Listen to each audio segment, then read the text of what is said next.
Assalamualaikum. Sebelumnya mohon maaf nih mengganggu waktu kamu. Kenalkan aku Alivia Telaisi, mahasiswa jurusan akuntansi.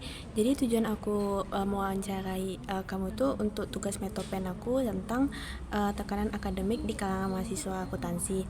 Sebelumnya kamu bersedia nggak aku wawancarai? Um, Bersedia. Nah, sebelum kita masuk wawancara, boleh nggak perkenalan dulu tentang kamu? Baik, perkenalkan, aku Adinda Putri. Aku merupakan mahasiswa jurusan akuntansi, D4 akuntansi di Politeknik Negeri Padang. Nah, mungkin kita langsung ke pertanyaannya aja lagi ya. Yang pertama tuh sebelum kita masuk ke inti, aku mau nanya nih, bisa nggak ceritakan sedikit tentang keseharian kamu sebagai mahasiswa akuntansi selama ini? Keseharian aku sebagai mahasiswa akuntansi kayak normalnya mahasiswa ya, Olivia, ya, kayak pergi kampus. Jadi kalau setelah pergi kampus selesai pembelajaran, aku biasanya istirahat dulu, makan, lalu malamnya mungkin aku mereview lagi kayak pembelajaran yang aku pelajarin, atau aku langsung lanjut tidur aja. Hmm, jadi berarti kamu milih akuntansi ini emang kemauan kamu sendiri atau ada alasan lain?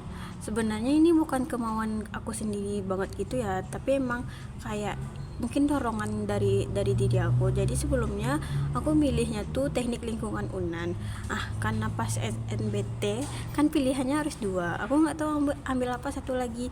Jadi aku mikir kalau akuntansi ini, kayaknya akuntansi deh kayaknya kan, padahal aku nggak tahu apa itu akuntansi. Jadi aku pencet aja akuntansi. Hmm, Terus selama kamu udah masuk akuntansi ini, menurut kamu ada nggak apa sih mahasiswa yang unggul secara akademik tuh? Ada di beberapa part selama aku jadi mahasiswa, aku melihat mahasiswa unggul itu kayak misal dari indeks prestasi mereka, dari IP-nya.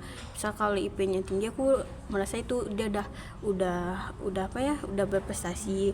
Atau mungkin dari yang aktif-aktif di organisasi, aku mungkin juga melihat mereka sebagai yang berprestasi, atau yang sering-sering ikut lomba terus menang. Itu juga termasuk kategori mahasiswa yang berprestasi di dalam pikiran aku, Alia. Hmm, Terus menurut kamu dari standar-standar yang kamu sebutin tuh ada nggak yang menentukannya, kayak dari akademik ada yang nentuin, atau itu tuh ada di kalangan mahasiswa sendiri? Kalau kalau di akademik kayaknya enggak ya, tapi setahu aku kalau dari akademik, dari PNP, kalau emang mereka berprestasi nanti tuh, kalau aku lihat, kalau aku ingat ya, Alia, ya, kalau dia sering aktif di organisasi, sering lomba, nanti tuh dia bakal masuk ke dalam bintang aktivis. Iya, bintang aktivis kan ya. Jadi aku mikir kalau mereka udah masuk bintang aktivis waktu wisuda, berarti mereka udah masuk kategori mahasiswa yang berprestasi. Nah, kalau dari kalangan mahasiswa, tentu aku ngukurnya tuh dari indeks prestasi mereka ya, Alia, dari IP-nya. Apalagi kalau aku lihat yang kating-kating, terus aku lihat dari IPK-nya, Alia. Dari kayak gitu aku mikir mereka berprestasi atau tidaknya, Alia. Berarti standar tuh nggak ada ya dari diri kamu, kayak dari diri kamu sendiri? Sebenarnya standar itu ada dari diri aku sendiri, khususnya standarnya itu emang aku nerapinnya kalau IPK udah tinggi berarti aku udah berprestasi, ya, Lia. Jadi kayak kalau kalau emang IP-nya udah tinggi, berprestasi, terus kalau dia aktif segala macam lomba, nah aku juga mikir mereka adalah orang-orang yang berprestasi di dalam diri aku sendiri. Aku mikir standarnya kayak gitu. Kalau yang berprestasi banget di dalam pikiran aku ya, kalau IP-nya tinggi, dia ikut lomba, dia ikut ini, dia organisasi, dia pokoknya ikut semuanya, berarti dia udah berprestasi banget kalau menurut standar aku. Terus karena dia tuh kan kamu udah cerita nih, terus kan kamu udah bilang itu standar, ada kode standar kamu tuh yang harus berprestasi. Nah, itu tuh menurut kamu berarti kamu harus menerapkan standar yang berprestasi itu meskipun gak ada yang meminta kamu untuk berprestasi. Ya, kalau seharusnya aku menerapkan itu ke diri aku, ya, Alia, ya. Tapi karena beberapa faktor, aku cuman fokus di akademik, jadi aku tidak terlalu fokus di organisasi ataupun di lomba, karena kayak di PNP pun aku jarang mendengar ada lomba-lomba, dan di sekitaran aku jarang juga melihat misalkan di kelas aku kan dipaketin ya dia ya di PNP, jadi teman kelas aku itu dari mulai sampai tamat itu kan sama. Nah jadi aku jarang mendengar teman-teman kuliah aku tuh yang kayak menang lomba ini menang lomba itu, jadi kayak kalau lomba kayaknya masih oke lah, aku nggak ikut. Tapi kalau organisasi aku melihat teman-teman aku sekelas mereka banyak yang aktif, tapi aku nggak masukin standar organisasi itu ke diri aku, karena aku nggak mikir harus organisasi dulu biar ini itu, karena di beberapa faktor lain aku termasuk orang yang bisa mencari relasi tanpa harus ikut organisasi itu. Nah, kalau dari keluarga kamu sendiri ada nggak ekspektasi terkait dengan IPK itu? Jujur Alia, tentang IPK itu mama aku sering bilang minimal IP itu 3,5 atau 4 lah. Tengok anak ini anak si itu IP-nya jadi 3 sekian, kamu mas, jadi itu tuh pressure banget sama aku ya. Lalu kalau mama aku nyuruh kayak gitu, aku langsung bilang kayak jangan disuruh-suruh kayak gitu, nanti aku stres, aku gila gimana nanti. Ibu emang nggak ngelihat yang kayak gitu, mereka di pressure kayak gitu banyak yang bunuh diri. Lalu karena aku ngomong kayak gitu, mama aku nggak ngelanjutin itu, tapi tiap semester pasti mama aku nanyain IP aku berapa. Oh, berarti orang tua kamu tuh langsung nanya gitu ya ke kamu ya? Iya, tiap semester udah keluar IPK apa belum, udah ini apa belum. Kalau udah mana lihat tengok. Kadang aku bilang belum keluar lagi, tapi kalau udah pasti kampus baru aku bilang udah keluar, tapi nggak bisa kirim PDF-nya mama, karena kan mama nggak bisa buka. Aku bilang kayak gitu. Terus kalau misalnya dari teman-teman sekelas kamu tuh bagaimana sih pengaruhnya dengan perasaan nilai kamu dengan prestasinya itu? Pengaruh teman-teman aku ya kan, aku cukup beruntung kayaknya di dalam sikap pertemanan. Kayak aku punya teman sebangku, walaupun dia pemarah ya gitu kan, tapi kadang dia tunjukin aku sambil ngomel-ngomel, tapi aku kadang kayak segan kalau dia terganggu apa gimana, tapi aku tetap bertanya. Abis itu aku jadi kayak bertanya ke lain, jadi kayak teman sekelas aku termasuk orang-orang yang suportif. Nah, yang sangat membantu aku tuh seperti teman aku ada namanya Kamarani. Misal aku lagi malas kuliah apa gimana, dia yang bakal kuliah kan kalau aku nggak pergi kuliah mana tahu ada kuis ada ini. Jadi pas aku malas bangun pagi karena Kamarani ini mempressure aku, jadinya aku jadi kayak oh iya ya kalau aku ini nanti nilai aku kayak gini atau aku kena kompen, jadi aku memutuskan untuk pergi kuliah walaupun aku malas. Kalau pengaruh dari media sosial, Kak, misalnya kamu ngeliat media sosial teman-teman kamu tuh kayak ngunggah nilainya atau misalnya sertifikat atau prestasinya sama kuliah tuh, gimana sih perasaan kamu? Kemana aku juga pengen kayak bikin JJ cantik. Kamu tahu nggak itu Alia? JJ yang cuman bukan modal cantik doang, tapi dibikin JJ cantik yang CAA cantik itu. Aku sebenarnya mau bikin JJ itu, tapi nilai aku nggak pernah semuanya. Jadi itu termasuk pressure aku, kapan ya aku mau bikin JJ itu. Jadi aku bisa bikin trend 3B, beauty, behavior, and satu lagi apa ya? Brand. Sampai sekarang aku belum bisa bikin trend itu. Lihat itu termasuk pressure aku harus bikin trend itu sebelum aku tamat. Kalau ada nggak kejadian selain itu, ada nggak kejadian spesifik yang membuat kamu terpengaruh dengan tekanan akademik ini? Ada sih Alia, aku pernah lihat teman papa aku, dia kayak waktu kuliah tuh emang pintar sekali, dan sekarang dia udah jadi orang gitu loh, dia udah punya perusahaan apa gimana. Jadi itu aku harus mikir kalau aku memang mau sukses aku harus pintar apa segala macam. Jadi melihat orang-orang lain di sana yang sukses karena kuliah, aku jadi ke pressure gitu Alia, kayak aku harus rajin belajar, aku harus pintar biar aku bisa kayak gini. Tapi sampai sekarang aku kayak aduh gimana ya caranya, aku bingung. Berarti kamu tekanan itu berarti bukan ada yang mempengaruhi kamu berarti ya, cuman lewat secara sendiri, jadi kamu merasa terpengaruhi ya? Iya, itu tuh salah satu faktornya. Tapi emang kalau dari diri aku sendiri juga ada, karena aku mau kaya. Bagaimana sih kamu tuh tahu kamu harus berprestasi padahal tidak ada yang mengatakannya secara langsung? Kan aku udah kuliah hampir 3 tahun ya Lia ya.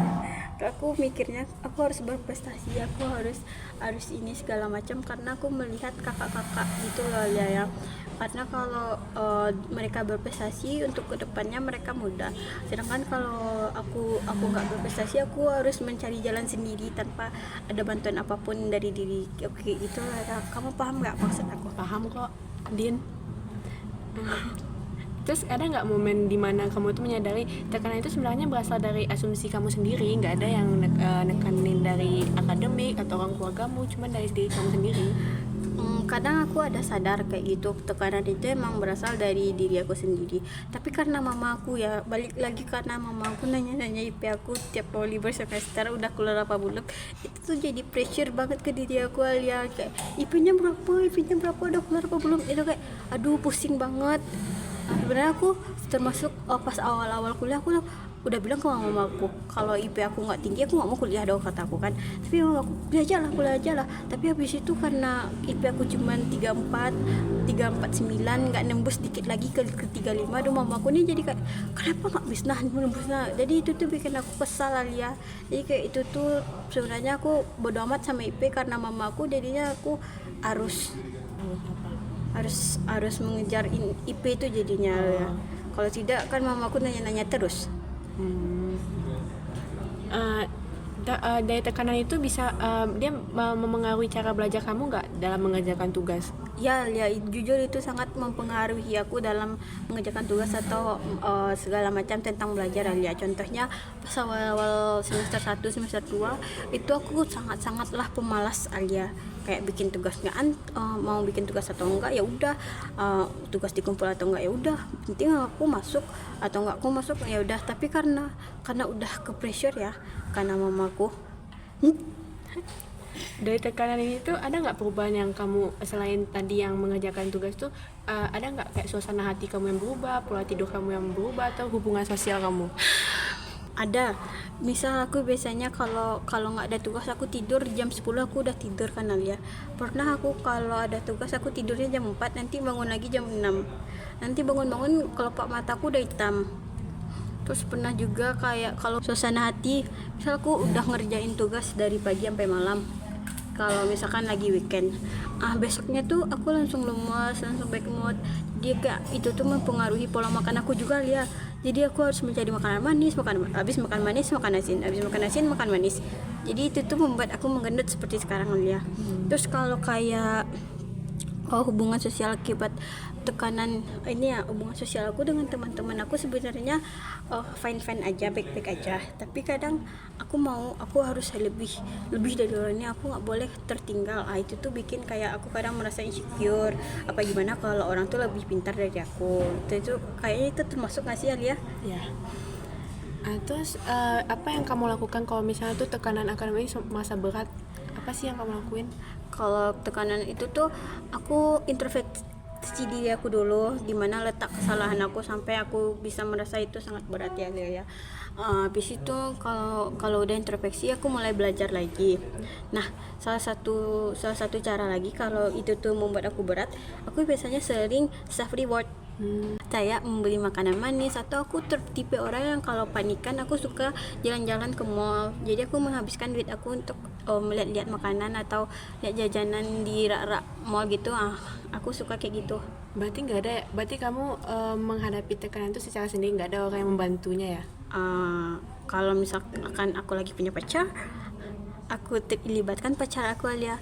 Tapi kalau enggak, aku lebih suka tipe orang yang suka nyelesain masalahnya sendiri. Tapi kadang kalau aku udah mumet kali baru aku minta bantuan. Tapi kalau aku bisa atasin sendiri aku sendiri sih Alia. Nah, nih kayaknya mau hampir habis nih pertanyaannya. Jadi kalau kamu bisa mengubah dari lingkungan akademik, dari terkait tekanan akademik ini, apa yang kamu ubah dari lingkungan akademik? Yang pertama, aku mau mengubah cara belajar aku bakal riset dulu sebelum melakukan pelajaran apapun gitu Alia. Jadi pas masuk aku nggak kosong. Terus aku nggak yang berpatok kepada organisasi kan, jadi aku nggak terlalu fokus harus ikut organisasi. Jadi kayaknya yang perlu aku ubah dari tekanan akademik ini cuman pola belajar aku sama pola pikir aku, biar kayak aku lebih luas gitu lah ya, lebih kayak tenang itu ngerjain tentang pembelajaran kuliah aku tanpa harus merasa tertekan atau apapun itu. Walaupun kadang aku tetap merasa tertekan, tapi kayaknya itu emang wajar sebagai manusia nggak sih? Berarti nah ini yang terakhir nih, pertanyaan penutup. Dari semua pengalaman yang kamu ceritain tadi, ada nggak yang penting mau diceritain lagi selain yang belum kamu bahas tadi?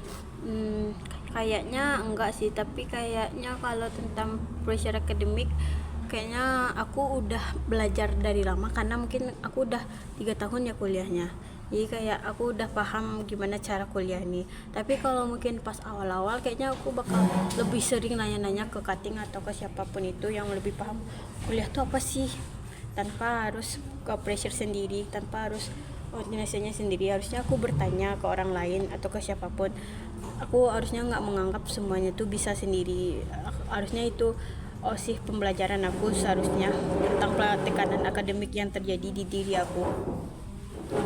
Udah ngeluangin waktu untuk wawancara hari ini.